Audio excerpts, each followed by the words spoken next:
مرحبا، اهلا وسهلا فيكم. اليوم رجعت لكم بوصفه طيبه كتير. اليوم راح نطلع من الطبخات السوريه والحلبيه والشاميه. اليوم راح نساوي اكله عراقيه طيبه كتير ومشهوره كتير، هي الدولمه العراقيه. جارتي العراقيه سكبت لي سكبه دولمه، واولادي كتير حبوها وحبيت اسوي لهم اياها اليوم، وحبيت اشارككم كمان هيك هالوصفه. يلا خلينا نشوف المقادير. طبعا انا هون في عندي سلق، مثل ما انكم شايفين. السلق اذا كان قاسي بنحطه بمي سخنه، اذا طري ما بده. انا شوي كتيت عليه مي سخنه.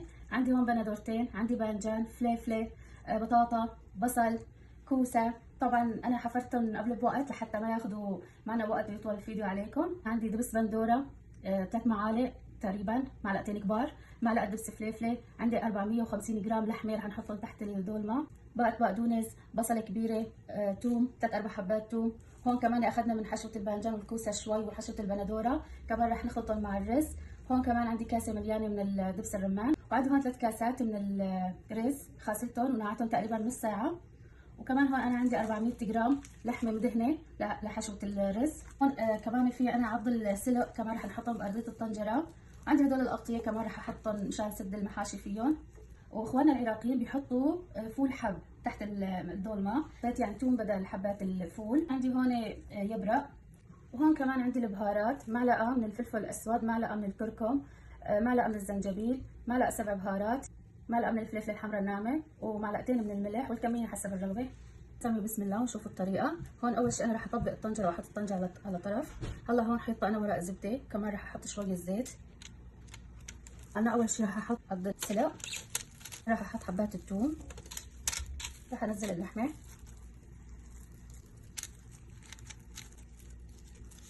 هلا رح ارفع الطنجره على طرف وراح نباشر تتبيل الرز. فضيت الرز بفراغ اكبر.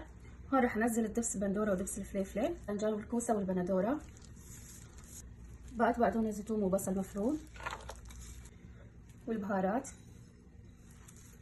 دبس الرمان، واللحمه. بسم الله.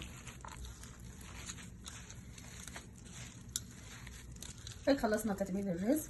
انا بدأت رجعت الملح والبهارات كان كله تمام. هون رح ابشر اول شيء بالبصل. بسم الله.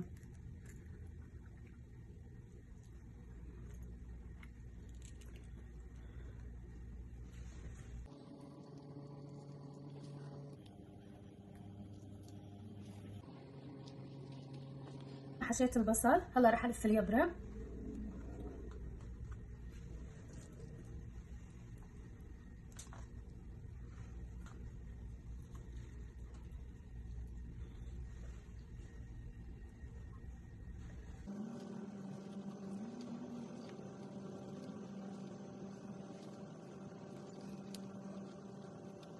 هيك لفيت اليبرة، حشيت البصل. هلا رح كمان الف السلق.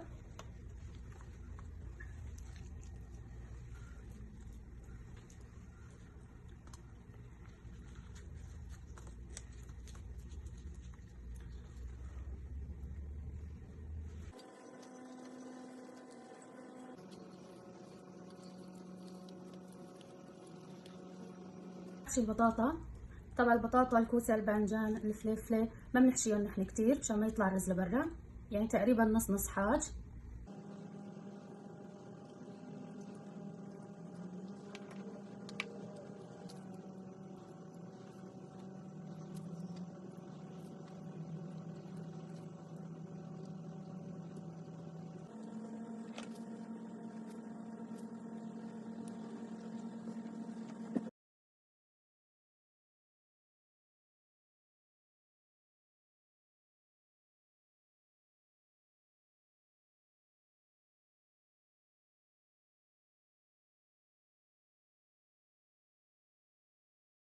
وهيك حشينا الدولمة، خلصنا. هلا رح ارفع الطنجرة على الغاز، رح انا اشغل الحرارة وسط ونترك الدولمة هي حتى تنزل سوائل من الخضرة.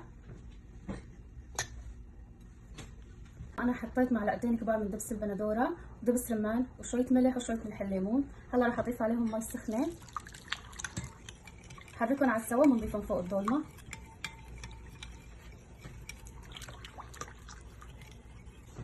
بعد مرور 15 دقيقة على حرارة وسط الدولمة نزلت السوائل من الخضرة. هلا راح اضيف الصوص البندورة والدبس الرمان.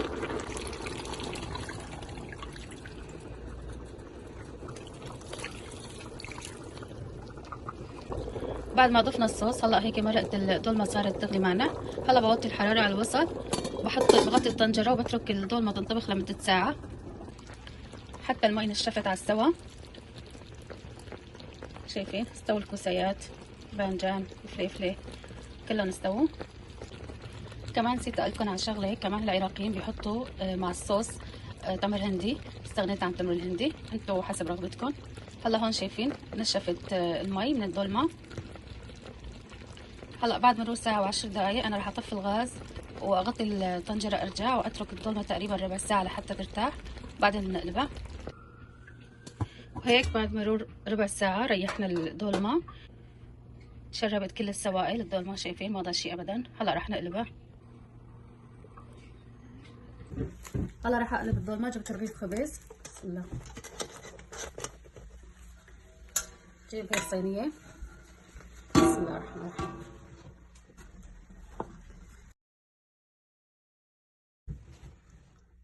هيك شكل الدولمه، شايفين بسم الله ما شاء الله. صدقوني الطعم والريحه والشكل ولا اطيب من هيك ولا اروع من هيك.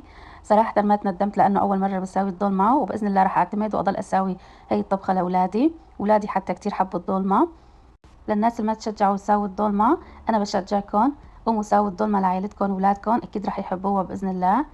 وهيك وصلنا لنهاية الفيديو. بتمنى منكم اللايك والاشتراك بالقناة وتفعيل زر الجرس لحتى يوصلكم كل شي جديد. والسلام عليكم.